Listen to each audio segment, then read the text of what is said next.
I am as God created me. You are as God created you. What's good, fam? We made it to lesson 94 of A Course in Miracles. And today, like all of the lessons, we have a beautifully written lesson. We're going to dive straight in and understand that me and you to this day are as God created us. We always have been, and any belief to the contrary of that is a mere hallucination. And that's what the world is believing right now. They believe that they are something other than what God created. They believe that they are the self that they created, the small s self, the ego that they made up in their own minds. They think that they are, and we are not judging anybody because me and you do the same thing. So it is easy for us to see how other people are sleeping, and we use them to learn from because we say, oh, we do the same thing, I do the same thing.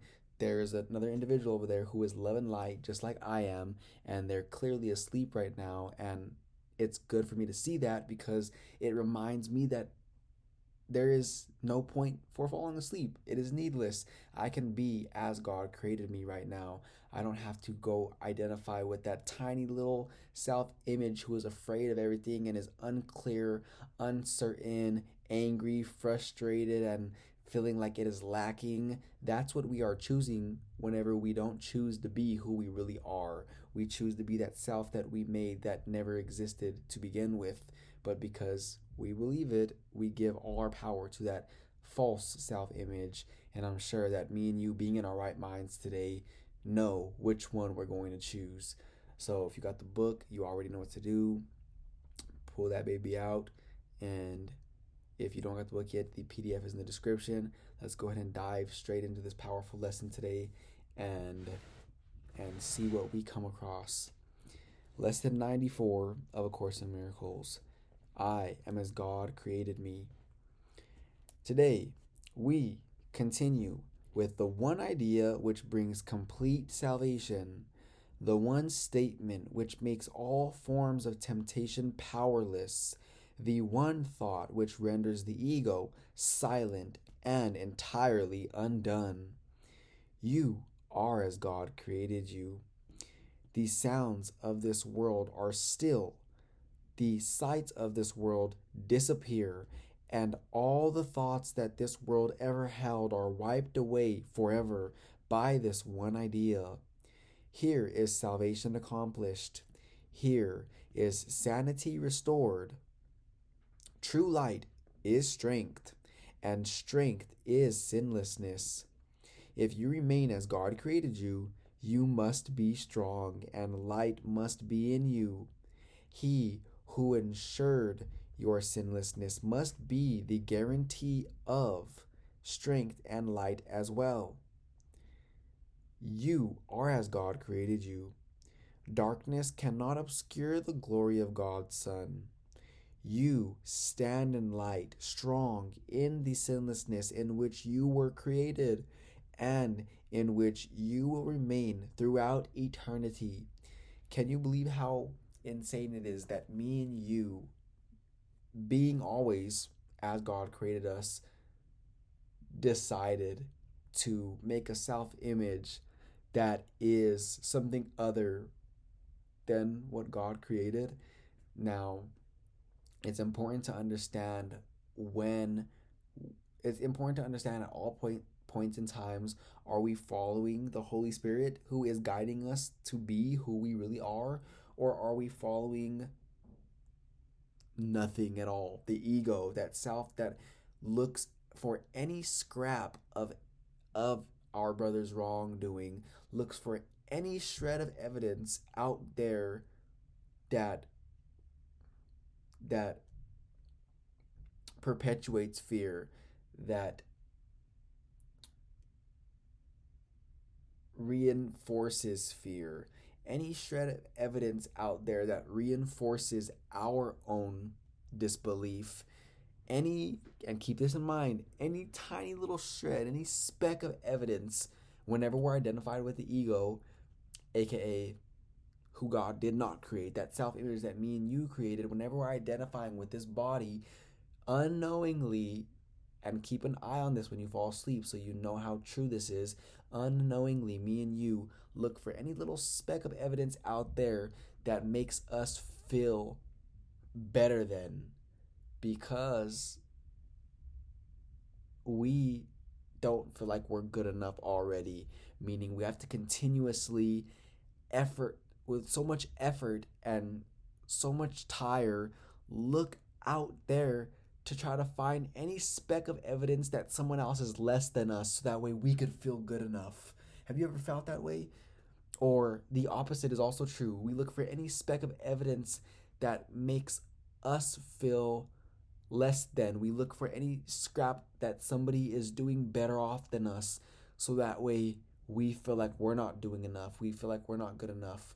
Now, all of these are simply not so. This is just us projecting our own sense of not good enoughness out there and seeing it, and it's reflecting back to us what we gave to it in the first place. Remember, lesson one, nothing we see means anything. That mic does not mean anything. This chain does not mean anything. These glasses do not mean anything. This body that is communicating this message does not mean anything. The device that you're watching this from does not mean anything. Me and you have given everything we see all the meaning that it has for us. And whenever we understand that we do not understand anything we see, then we can finally be open to another possibility. And that other possibility is what me and you have been discussing for the past 94 days. So congratulations to us, but we are not almost halfway done yet. So we still have some work to do. Now, the whole point for me mentioning that was me and you thinking that we are these bodies and forgetting that we are, as God created us, are looking for any single piece of evidence outside of us. But remember, none of that stuff means anything. We projected our own sense of false perception on those things. So it's just a feedback loop. Think of everything as a feedback loop. Any situation you encounter with any individual who is you, who is also as God created them, they are one with and a part of all aspects of creation, including you. Therefore, if you think that you see flaws in that individual, they're not really there. You're not really seeing, because there's no flaws that exist within it, an aspect of somebody that God created.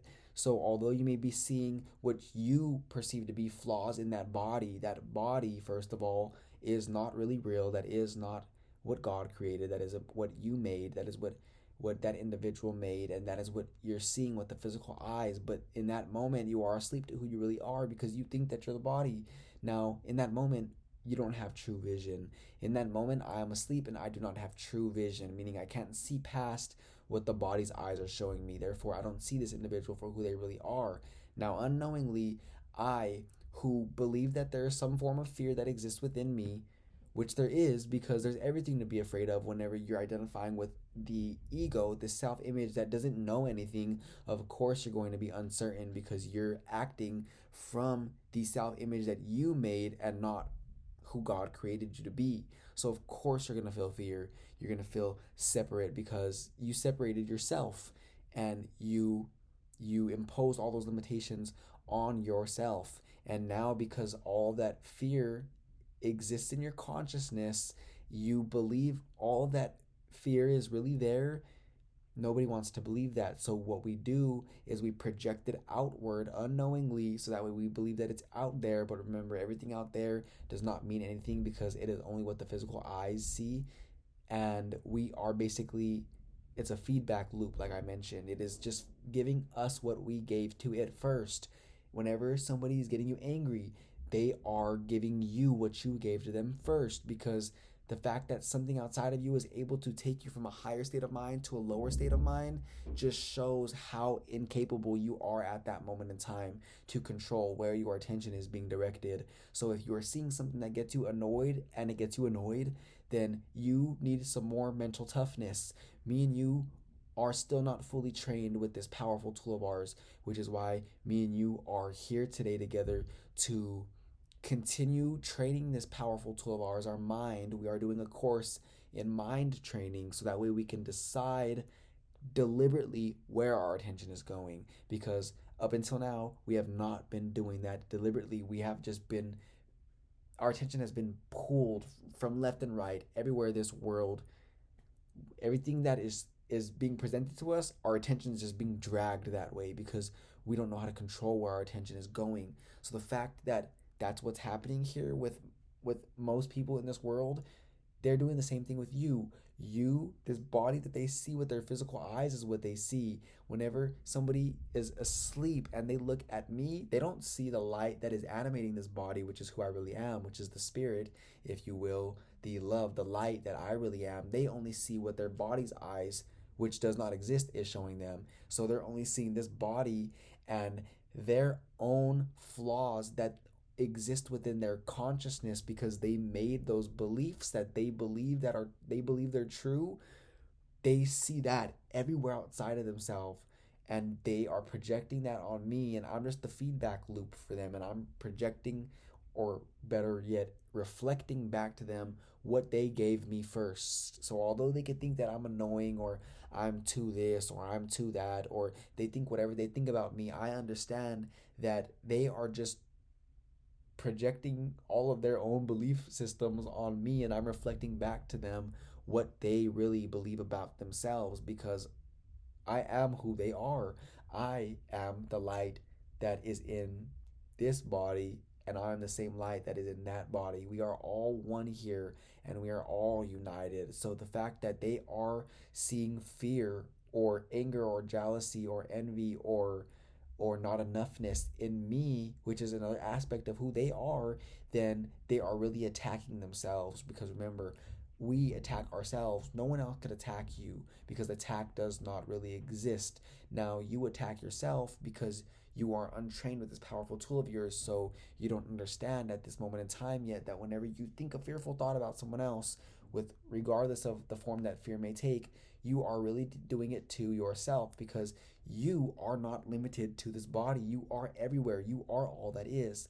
Now, because you made the self image for yourself, the ego, that tiny little self that is so unsure, you think that you're this body, and I think that I'm this body, and I think that my consciousness is limited to this body, these hands, this face, this body, and that is just not so. I am eternally expanding in every direction, 360 degrees, all directions. I am I am emanating a vibration that is radial, that is all around me like a sphere, just pulsing everywhere, and it is being emitted to boundary boundaryless universe. It's just going out and out and out and out. Now, that's who I am. I am we're gonna use this we're gonna use a really good analogy right now, all right? So check this out. You have this one light right here, and you have another light right here. This is me, this is you. Now, even though you may appear like this body and I may appear like this body, the light that we actually are is shining in every direction. And where me and you, where that light merges, is the oneness that me and you are. So me and you are really not separate. It just appears like we are, but remember, this body, which is temporary, and only what is eternal really exists, just proves that this body did not and does not really exist. It is all a hallucination.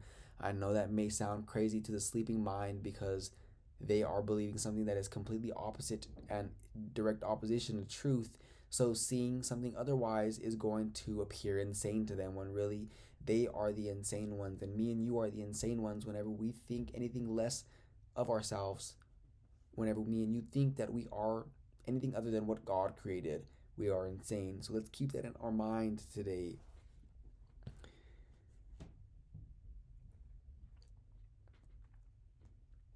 Here is salvation accomplished. Here is sanity restored. True light is strength. Okay, we went over that.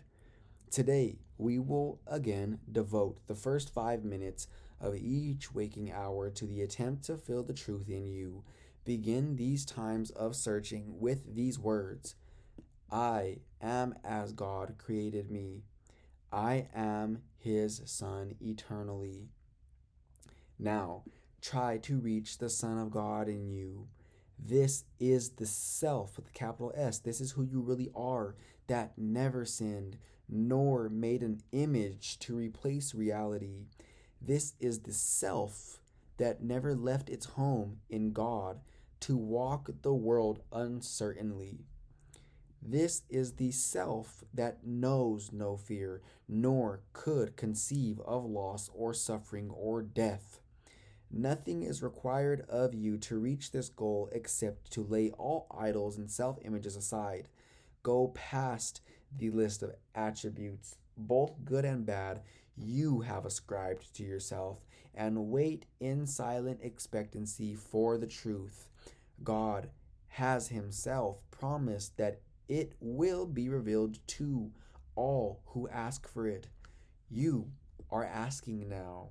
You cannot fail because he cannot fail. If you do not meet the requirement of practicing for the first 5 minutes of every hour, at least remind yourself hourly: I am as God created me. I am his son eternally. Tell yourself frequently today that you are as God created you, and be sure to respond to anyone who seems to irritate you with these words: You are as God created you. You are his son eternally. Now, again, you are going to repeat that statement to anyone who seems to irritate you, preferably in your mind. But hey, if you feel led to go up to them and tell them you are as God created you and you are his son eternally, then feel free. They might look at you like you're crazy, and you're not crazy. I know who you really are. Now let's go ahead and continue. Make every effort to do the hourly exercises today. One more time. Make every effort. You make every effort to do the hourly exercises today. Each one you do will be a giant stride towards your release and a milestone in learning the thought system which this course sets forth. Now, that is the end of lesson 94. And just to kind of continue with the importance of repeating these thoughts all the time, I'm sure that after being here today, 94 days straight together, you have began to understand the importance of feeling good now. You understand that happiness and your function are one, meaning whenever you are not feeling happy, you are not functioning properly as who God created. Therefore, you are acting as this tiny little self that you made, and only fear and upset can come from identifying with that self. And if you don't believe that as of yet, just keep doing what you've done your whole life, and it will be meaningless. It will be fearful. It will be uncertain. It will be unloving. You will feel alone, and you will feel like you need another body in order to complete you because you think the body is meaningful. You don't see the meaninglessness of this body yet. Now, I'm sure that you are past all those beliefs by now, and I'm sure you understand the importance of feeling good now, because when you feel good, you are functioning. Now, I'm sure that it's not going to be too hard for you to understand when you are not in your right mind, because you've practiced this and you have formulated belief systems around this information that we're discussing, which do not need belief, by the way. This is just what is. This is just truth. This does not need to be defended. It does not need to be protected. This is just how things work around here. And me and you being reminded of this information is allowing us to give more and more and more of attention this way, and all of our old belief systems will wither away and die due to their lack of attention. Now, you are powerful. You are as God created you. And whenever you feel yourself upset in any form, that means that you are identifying with the tiny little self-image that you made apart from God. And in that moment, it is very crucial, if you are really ready to be who you really are, it is crucial for you to come back to this book. It is crucial for you to come back to this lesson. It is crucial for you to come back to this video and have this conversation with me again. It is crucial that whenever I fall asleep, and because I want to be awake, it is crucial that I come back over here with you and have this conversation again. And I will make sure to do so when I fall asleep, because this is where I want to be. This state of mind is where I'm clear minded, I am sure-footed, I am decisive, I am aware that I am being guided, and I am capable of receiving that guidance. I am receptive to God's communication. This is who I truly am, and I love being who I truly am. And you love being who you truly are. And it's only whenever we're identified with the ego that we think that that's where we want to be.